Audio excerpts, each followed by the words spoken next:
Hey there, lovely soul. Welcome back to Noah's Stories. Have you ever met someone who changed everything without even trying? This is the story of a man who thought he had it all figured out: career, control, and a perfectly planned life for his daughter.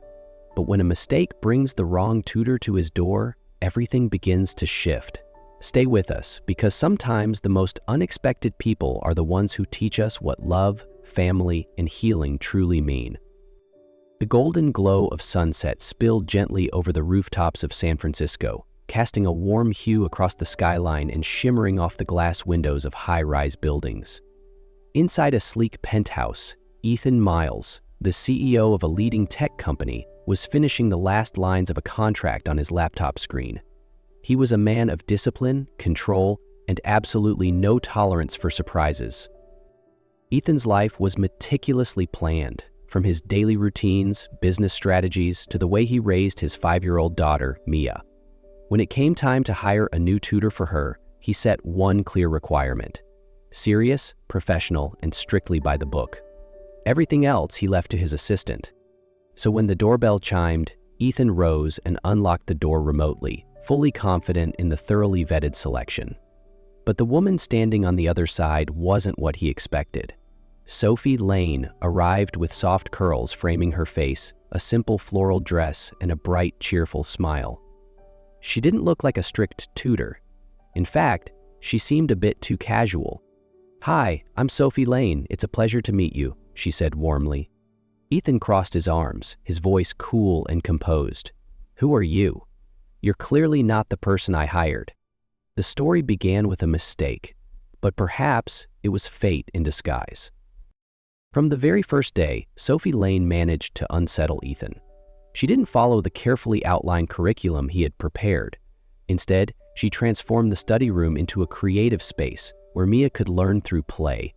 Lessons became fairy tales, basic math was taught with drawings, and every session ended in laughter. Ethan didn't like it. He hadn't hired someone to play with his daughter. He needed discipline, results, control. "You need to stick to the curriculum I provided," he said firmly the next morning, watching Sophie let Mia draw freely instead of drilling the alphabet. But Sophie only shrugged, unfazed. "I am teaching Mia," she said calmly, "just in a way that keeps her excited." Ethan tightened his grip on his briefcase, forcing himself to stay composed. He wasn't used to defiance, but then what disarmed him completely was the pure joy on Mia's face. She eagerly recounted what she'd learned, showed him pages filled with color, spoke about letters like they were her best friends. Something stirred quietly inside Ethan, a strange, unfamiliar feeling he couldn't quite name. He didn't trust Sophie, but he couldn't deny the results she was getting. "You have 1 week," he said firmly. Sophie grinned, a mischievous glint in her eyes. "1 week is all I need to change your mind." Ethan turned away, doubt still pressing against his chest. He hated feeling out of control, but with Sophie Lane, he had never been in control to begin with.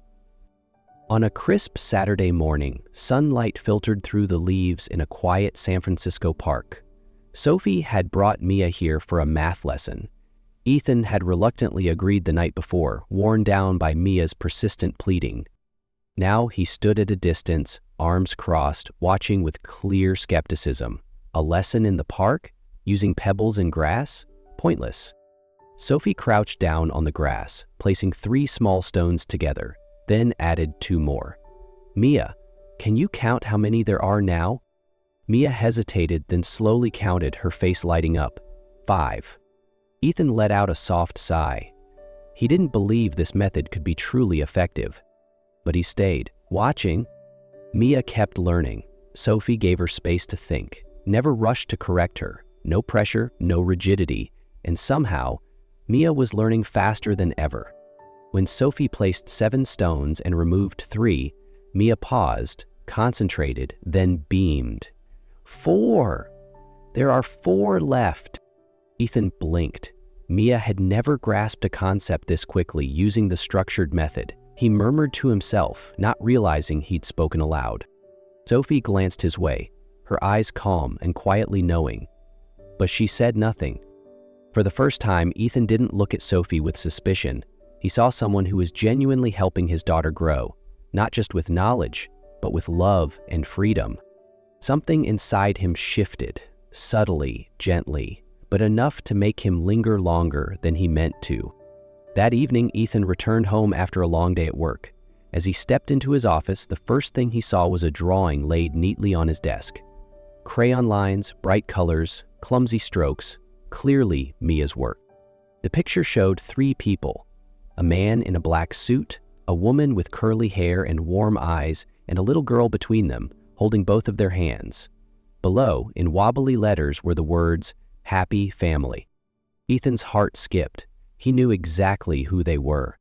He picked up the paper, fingers trembling slightly. Part of him wanted to laugh. It was just a child's fantasy, but another part felt fear. Sophie wasn't family. She was just a temporary tutor, a stranger. He walked out quickly. In the living room, Mia sat playing with her dolls. The moment she saw him, she lit up. "Daddy, Miss Sophie is coming tomorrow, right?" He paused. For a second, he didn't know what to say. Then his voice turned firm. "Mia, tomorrow will be Miss Sophie's last lesson." She froze. "But why? She's so nice. I like her." "I've made my decision," he said, leaving no room for argument. But Mia's eyes welled up, shimmering. "She feels like family." Ethan turned away. He couldn't bear to see her cry. The next morning, when Sophie arrived, Mia didn't run to greet her like she usually did. She hid in her room. Sophie turned to Ethan, searching his face. "Today's your last session," he said flatly. Sophie was quiet for a long moment. Then, softly, she replied, "You know, you're not just hurting her, you're hurting yourself too." And then she left. The door clicked shut behind her, softly, but leaving behind a silence that Ethan couldn't quite define. Just a day after Sophie left, the apartment felt unusually quiet. Mia no longer talked excitedly about her lessons, no longer drew, no longer laughed like before. Ethan told himself she just needed time.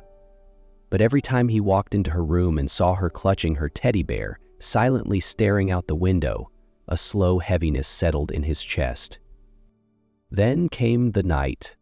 At 2 a.m., Ethan woke to the sound of a faint cough and soft whimpering. His heart dropped.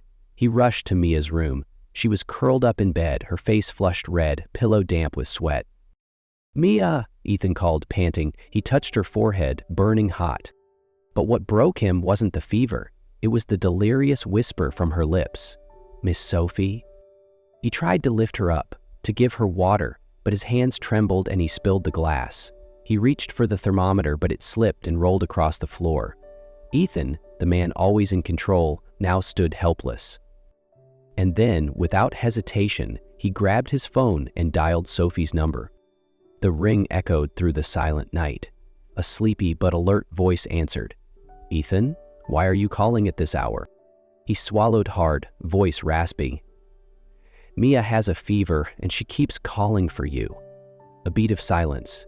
Then Sophie replied, firm and without hesitation, "I'm coming."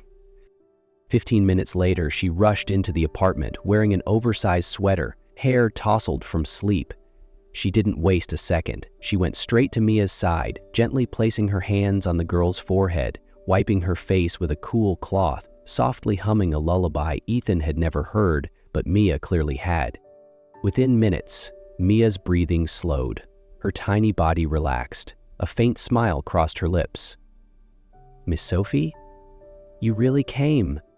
Ethan stood quietly in the corner, watching every movement, the way Sophie touched Mia's hair, held her hand with infinite care, as if she had always belonged here, not out of obligation, but out of love.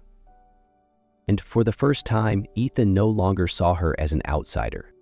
The next morning, the apartment was still quiet, but it was a different kind of quiet, softer, deeper. Ethan sat alone in his office, staring at his laptop screen, unable to focus on a single word. His mind kept replaying one moment. Mia's face when she saw Sophie. The small smile despite the fever, and the whispered words, "Miss Sophie, you really came." He had tried to deny everything, tried to shut down emotion, but the truth was undeniable. Mia didn't just need a good tutor, she needed someone who genuinely loved her. And maybe so did he. All day, Ethan stared at his phone, typed a message, then erased it, dialed, then hung up. The man who once made million-dollar decisions in seconds now hesitated over a single text. Then Mia walked in, holding her teddy bear, her voice soft. "Daddy, do you love Miss Sophie?" The question cut clean through him. Honest, simple, deep. Ethan froze.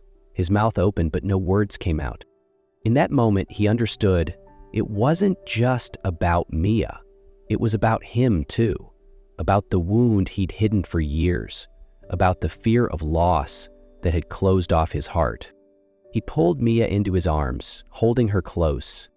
"I think I need to talk to Miss Sophie," he whispered. And for the first time in years, Ethan let himself open up. He sent Sophie a message. "Can we meet at the park this afternoon?" 1 minute. Then 2. His heart pounded. "I'll be there." Just 4 words. But Ethan knew. It was a door he had kept shut for too long, now slowly opening again.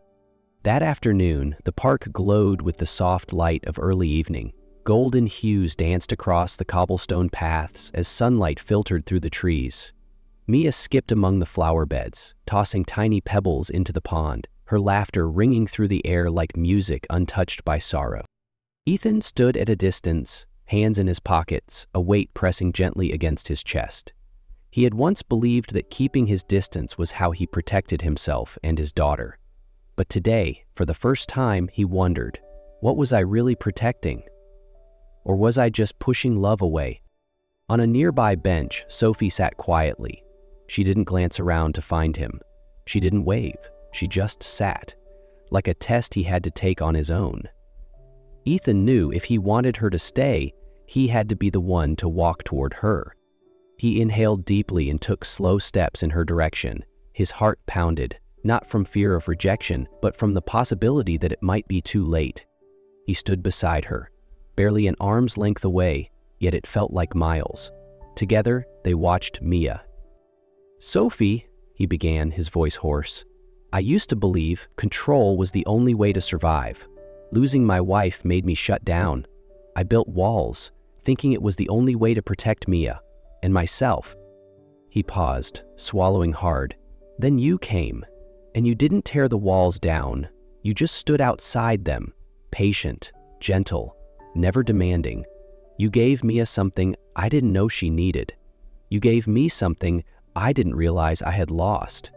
Sophie turned to look at him. Her eyes shimmered with emotion, but she remained silent. Ethan went on, "I'm sorry for pushing you away. I'm sorry for hurting Mia. And I'm sorry for being too afraid to admit that I need you." He took a long breath and finally turned to face her fully. "I can't promise perfection. I can't promise I'll always love the right way, but I promise I'll try. Not just for Mia, but for me." He reached out, palm open, offering something more than just words.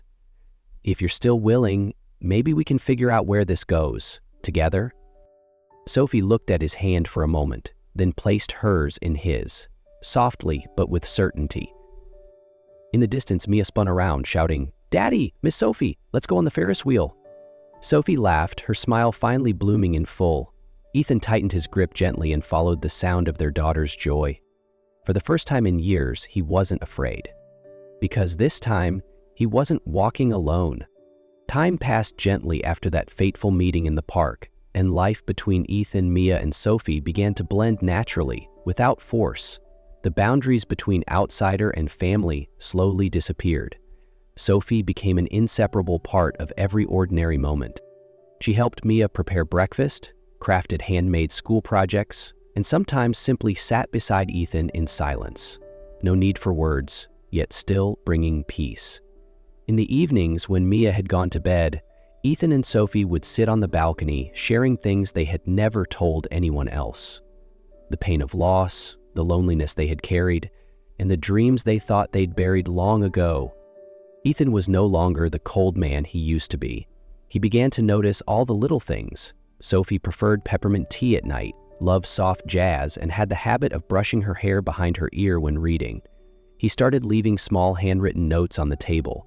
"Hope you have a peaceful day," or "Thank you for always being here." Love didn't come loudly. It arrived like morning light, quiet, consistent, and impossible to deny. One evening, as Ethan watched Sophie reading on the couch, the soft glow of the lamp casting gentle light on her peaceful face, he realized he couldn't imagine life without her. She wasn't just someone he loved. She was home. The next morning, Ethan sat beside Mia while she was coloring. He hesitated for a moment, then gently asked, "Mia, if one day Daddy wanted to marry Miss Sophie, what would you think?" She looked up, eyes sparkling with curiosity, then broke into a wide grin. "So Miss Sophie would really be part of our family? Like forever? That would be amazing!" Ethan laughed, heart light as air, and pulled his daughter into his arms. Mia was ready, and so was he. A few days later, the two of them began preparing for a very special evening. Ethan meticulously planned every detail: twinkling lights across the balcony, Sophie's favorite candles, and set a dinner table under the moonlight with a white cloth and light wine. Mia wore her prettiest dress and excitedly helped him fold napkins and place flowers. When Sophie stepped out onto the balcony, she stood still, stunned.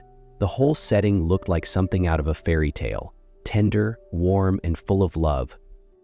Ethan walked toward her and gently took her hand. "I used to believe I didn't need anyone else in my life. But then you came, bringing your smile, your gentleness, and a light I didn't know I'd been missing." He knelt down. In his hand was a simple, elegant ring, just like her. "Sophie Lane," he paused, his voice shaking slightly, "will you do me the honor of becoming my wife?" The moment stood still.